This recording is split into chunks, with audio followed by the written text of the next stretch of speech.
नमस्कार मित्रों, मैं अंजलि कुमारी स्वागत करती हूँ आपके अपने चैनल साहित्य शिक्षा अंजलि में।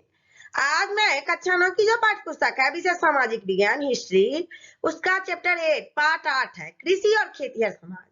तो इस चैप्टर के सभी प्रश्नों का प्रश्नोत्तर मैं करवाऊंगी। आप लोग शुरू से अंत तक बने रहें। चलिए प्रश्नोत्तर की तरफ। वस्तुनिष्ठ प्रश्न है, दलहन फसल वाले पौधों की जड़ की गांठ में क्या पाया जाता है? तो आप चार ऑप्शन है, नाइट्रोजन स्थिरीकरण जीवाणु, फिर ख में है कि पोटेशियम स्थिरीकरण जीवाणु, ग में है कि फॉस्फेटी स्थिरीकरण जीवाणु, या कोई नहीं। तो आप ऑप्शन नंबर क के साथ चलिए। नाइट्रोजन स्थिरीकरण जीवाणु जो है वह दलहन फसल वाले पौधों की जड़ की गांठ में पाया जाता है। अब प्रश्न संख्या 2 है कि शाही लीची बिहार में मुख्यतः होता है, कहाँ होता है? ऑप्शन नंबर ग के साथ चलिए, मुजफ्फरपुर फेमस है लीची के लिए। प्रश्न संख्या 3 है, रबी फसल बोया जाता है, कब बोया जाता है रबी फसल? याद कीजिए, नवंबर में बोया जाता है। प्रश्न संख्या 4 है, केला बिहार में मुख्यतः होता है, कहाँ पाया जाता है केला? तो हाजीपुर का केला प्रसिद्ध है, हाजीपुर में लगाइए ऑप्शन नंबर ख के साथ। प्रश्न संख्या 5 है, चावल बिहार के किस जिले में सबसे ज्यादा उत्पादन करता है? तो सिवान, रोहतास, सीतामढ़ी और हाजीपुर। तो रोहतास में है ना सबसे ज्यादा उत्पादन किया जाता है, किसका? तो चावल का। और गर्मा फसल किस ऋतु में होता है? ऑप्शन नंबर क के साथ चलिए, ग्रीष्म ऋतु में होता है गर्मा फसल। प्रश्न संख्या 7 है, रेशेदार फसल को चुने। चार ऑप्शन है, आम, लीची, धान और कपास। तो कपास जो होता है ना रेशेदार फसल में आता है। प्रश्न संख्या 8 है, अघनी फसल को चुने। अघन में, जो अघन में जिस फसल की पैदावार होती है उसे अघनी फसल कहते हैं। तो ऑप्शन नंबर क के साथ चलिए, चावल। उपयुक्त शब्दों द्वारा रिक्त स्थानों की पूर्ति करें। शब्द दिए गए हैं, कपास, कपास क्या है? रेशेदार फसल है, पीछे में बता चुकी हूँ। मक्का खाद्य फसल है, लोग खाते हैं मक्का की रोटी। भारत एक कृषि प्रधान देश है।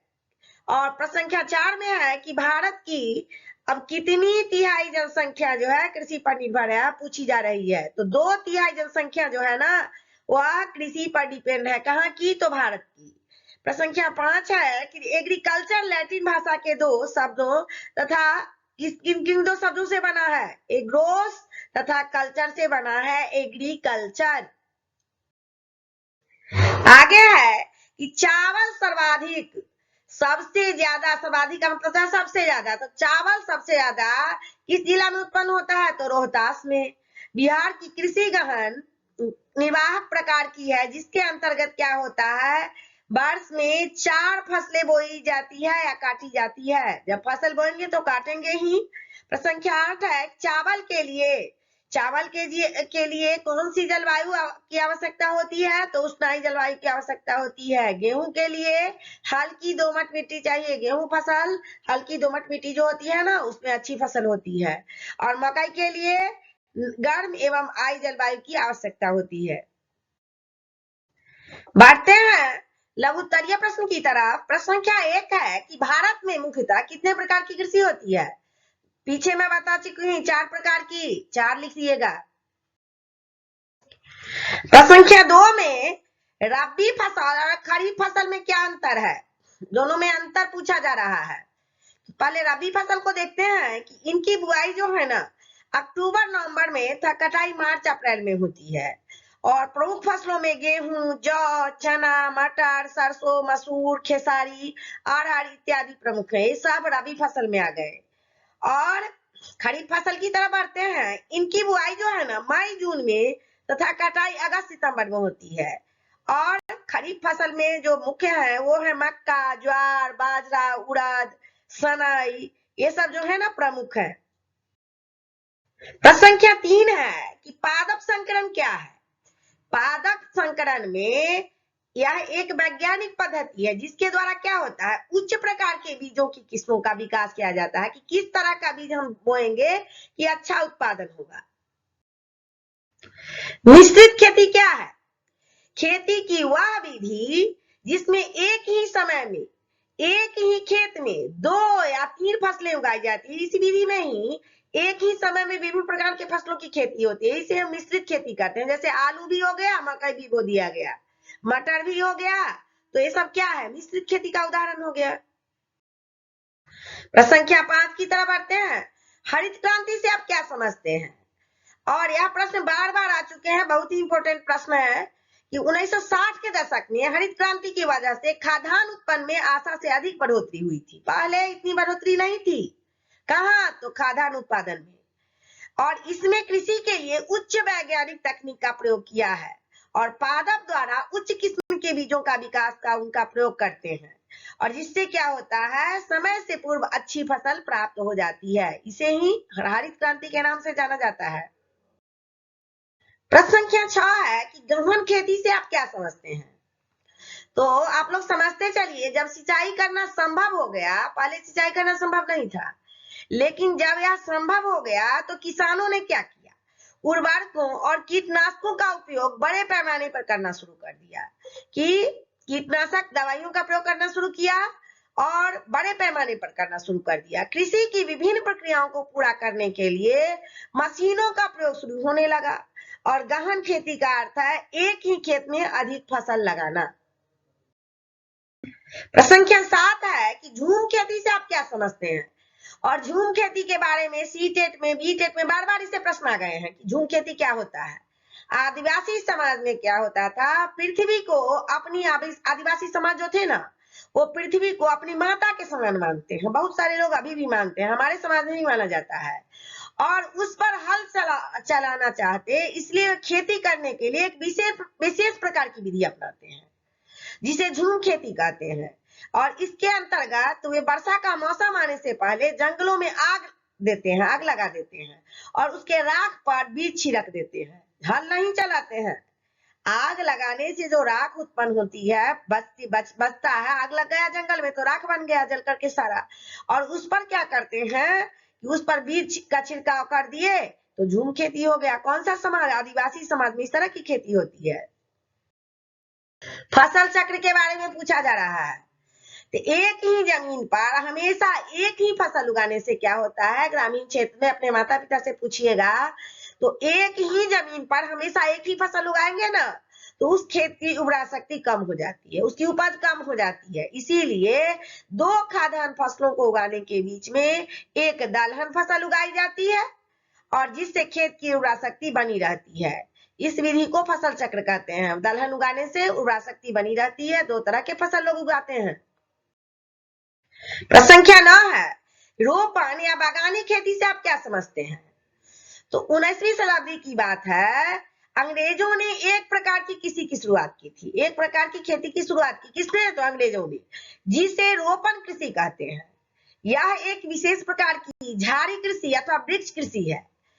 यह एकल फसल कृषि है।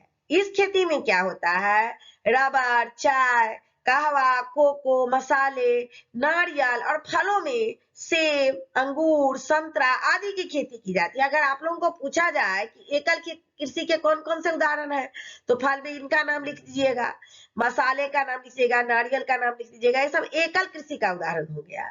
और इस प्रकार की खेती करने के लिए अधिक पूंजी की आवश्यकता होती है। प्रश्न संख्या 10 है कि वर्तमान समय में, मतलब प्रेजेंट टाइम में, ग्रामीण अर्थव्यवस्था में परिवर्तन के उपाय बतावे कि गांवों की अर्थव्यवस्था जो है वह कैसे अच्छी हो, कैसे उसका परिवर्तन हो। तो प्रेजेंट टाइम में ग्रामीण अर्थव्यवस्था में परिवर्तन के लिए ग्रामीणों को क्या करना चाहिए, आधुनिक कृषि का प्रयोग करना चाहिए, और वैसी फसलों का उत्पादन होना चाहिए जिससे अधिक आमदनी हो। और कृषकों के आर्थिक लाभ के लिए सरकार को ऋण मुहैया करवाना चाहिए तथा बीमा के द्वारा फसल उत्पादन का संरक्षण भी प्रदान करना चाहिए। दीर्घोत्तरीय प्रश्न की तरफ बढ़ते हैं। प्रश्न संख्या 1 है कि भारत एक कृषि प्रधान देश है, तो कैसे है? भारत एक कृषि प्रधान देश है, सारे बच्चे जानते हैं। और भारतीय समाज जो है ना, एक कृषक समाज है। भारतीय समाज कैसा समाज है? कृषक समाज है, क्योंकि 2/3 लोग इस पर डिपेंड है। और कृषि को भारतीय अर्थव्यवस्था की रीढ़ कही जाती है। भारतीय अर्थव्यवस्था की रीढ़ कौन है? तो कृषि। क्योंकि भारत के कुछ राष्ट्रीय आय का लगभग 35% जो है ना, कृषि से प्राप्त होता है। भारत के कुल आबादी का 23% जो है वह कृषि पर निर्भर है। और विश्व की 11% भूमि जो है कृषि योग्य है। वहीं भारत की 51% जो है, 51% भूमि कृषि योग्य है। भारत में इससे ज्यादा है, विश्व से ज्यादा है। भारत के पास विशाल स्थल भूभाग है जो उच्च गुणवत्ता की भूमि पाई जाती है, अतः भारतीय समाज एक खेतिहर समाज है, ऐसा आप कह सकते हैं। प्रश्न संख्या 2 है, कृषि में वैज्ञानिक दृष्टिकोण लाभदायक है, कैसे? अब पूछा जा रहा है कि कैसे लाभदायक है। तो जब खेती की जाती है ना, तो उसमें वैज्ञानिक दृष्टिकोण लाभदायक होते हैं। कैसे? तो पारंपरिक खेती से किसानों की उपज अच्छी नहीं होती। एक ही बीज के बार बार प्रयोग से अगर किसी खेत में एक ही प्रकार का बीज बोया जाए तो बीज की गुणवत्ता है ना, वह कम हो जाती है, छीन हो जाती है। वहीं एक ही प्रकार की फसल बार बार लगाने से मृदा की मतलब मिट्टी की उर्वरा शक्ति जो है वह घट जाती है, कम हो जाती है। और सिंचाई के लिए वर्षा पर निर्भरता के कारण अतिवृष्टि या अनावृष्टि से फसल नष्ट हो जाती है। कभी हुआ तो बहुत ज्यादा वर्षा हो गया, कभी हुआ तो नहीं हुआ, इसीलिए वर्षा पर नहीं डिपेंड रहना चाहिए। और वहीं वैज्ञानिक दृष्टिकोण अपनाने से उत्पादन में बढ़ोतरी होती है। समय समय पर आप फसल में पानी दीजिए, अच्छे बीज का प्रयोग कीजिए, तो क्या होगी, कृषि के उत्पादन में वृद्धि होगी और उन्नत बीजों के प्रयोग से कम समय में ही अच्छी फसल प्राप्त हो जाती है।